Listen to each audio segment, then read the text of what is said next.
అరే వాల్యూమ్ బెటరా.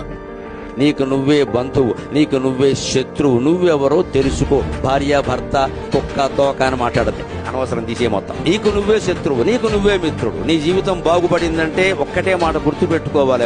ఎవరిని అనొద్దండి. మన జీవితం బాగుపడడానికి, మన జీవితం చెడిపోవడానికి మనమే కారణం. మనమే ప్రధాన కారణం. కనీసం 90% కారణం మనమే. బాగుపడడానికి కూడా మనమే కారణం అండి. ఏ గురువులు ఎంత ఉపదేశం చేసినా విద్యార్థి చదువుకోకుండా చదువు రాదండి. గురువు అనుగ్రహం అని గౌరవానికి అంటాం. ఎవరో అనుగ్రహిస్తూ వచ్చేస్తాయి, వాడు కష్టపడలేదా?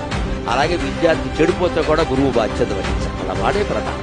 ఏ గురువు శిష్యుడిని చెడగొట్టాడు. కొన్ని పొరపాట్లు చేసి చెడగొట్టారు కదండి. ఏ మిత్రులను చెడగొట్టాలని మిత్రుడే చెడిపోతాడు, మనవాడే చెడిపోతాడు. కాబట్టి మనం తోసేస్తూ ఉంటాం పక్కవాడు.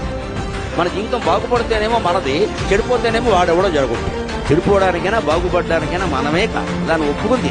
దీనికి నేను కాదు కారణం, దానికి కాదంటే కుదరదు. అందుకని ఎంత యాతన పెడుతున్నాడు తండ్రి కొడుకు విధించే శిక్షలా ఇవి.